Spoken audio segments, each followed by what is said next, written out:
Orient club ખાતે mothers day નિમિત્તે માંગની લાગણી અને ભાલને દર્શાવતા માંગી મંદિર કાર્યક્રમનું આયોજન થયું।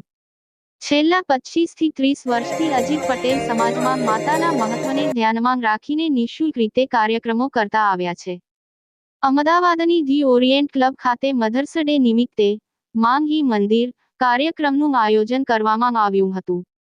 આ કાર્યક્રમમાં સંગીત મયુર દવે દ્વારા રજૂ કરાયું હતું તથા ગાયક કલાકારો તરીકે હિમાંશુ ત્રિવેદી, પ્રહર વોરા, દર્શના ગાંધી, ડોક્ટર પાયલ વખારિયા તેમજ દેવાંગ શાહ સહિતના જાણીતા કલાકારોએ પણ સંગીતની પ્રસ્તુતિ કરી હતી।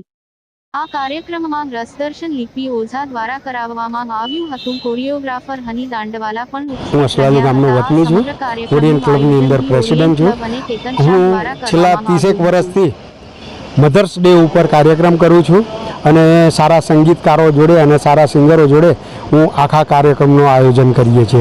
અમારી સાથે અમારી બહુ મોટી ટીમ છે કે જે અમને કાયમ માટે સહભાગી બને છે અને સપોર્ટ કરે છે। નાણાકીય પણ સપોર્ટ કરે છે અને બધી રીતે આ આયોજનની અંદર પણ સપોર્ટ કરે છે।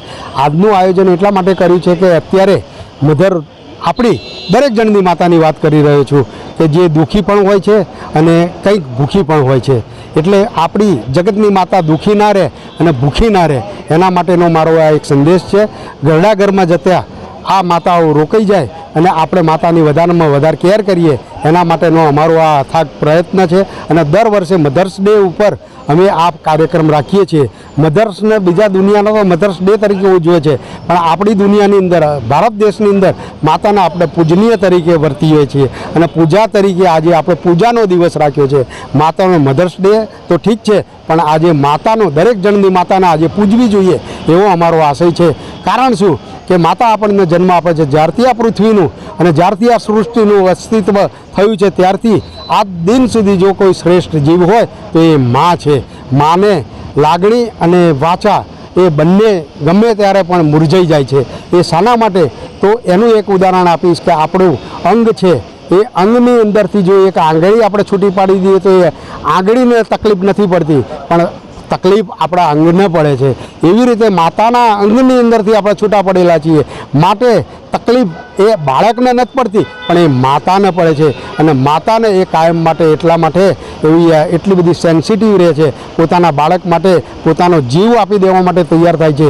ક્યારેય પણ એવું નથી સાંભળ્યું કે માતાએ એના બાળકની રક્ષણ ના કર્યું હોય પણ બાળકોએ એવું તો સાંભળ્યું જ હશે આપણે કે માતાને એમણે ઘરડા ઘરમાં મૂકી દીધી, તરછોડી દીધી અથવા તો દુઃખી કરી દીધી। આવા અનેક ઉદાહરણો હશે। એક ઉદાહરણ આપું કે જ્યારે કૃષ્ણ ભગવાન નાના હતા ત્યારે રાધાને એ રાધા એને રમાડતી હતી કૃષ્ણ ભગવાનને। ત્યારે રાધાએ કહ્યું કે ભાઈ તું સામાન્ય યશોદામતીએ કહ્યું કે તું સામાન્ય માણસ નથી, તું મને તારું પરિચય આપ। ત્યારે યશોદા માતાને કૃષ્ણ ભગવાને હથેળીની અંદર આખું બ્રહ્માંડ બતાવ્યું એટલે યશોદા માતા તો સમજી ગઈ કે આ તો ભગવાન છે। એટલે તરત ને તરત કૃષ્ણ ભગવાને એ સરસ્વતી દેવીના આજીજી કરી કે તમે મારા માતાનું તમે આ જે યાદશક્તિ છે એ છીનવી લો, એ તો જો મને અત્યારથી એ ભગવાન માનવા માંડશે તો પછી મારું બાળપણ હું નહીં માણી શકું।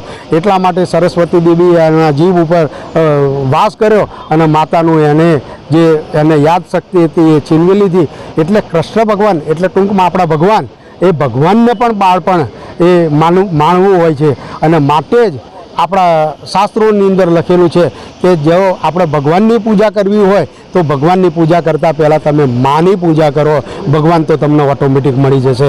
આપણને જુઓ તમે અત્યારે દેવી દેવતાઓ આખા દેવી દેવતા આપણા દેવી છે એ ટોચ ઉપર હશે, કેટલું બધું કષ્ટ પડે ત્યારે આપણને એ દેવીના દર્શન થાય છે। જ્યારે આપણા મહાદેવજી જુઓ તમે ભૂગર્ભમાં હશે એ એમને મેળવવા હશે તો આપણને કષ્ટ નથી પડતું પણ માતાને મેળવવા માટે આપણને કષ્ટ પડે છે અને કષ્ટ એ ત્યારે જ આપણને ખબર પડે છે કે આ માતા એ કોણ છે ને શું છે।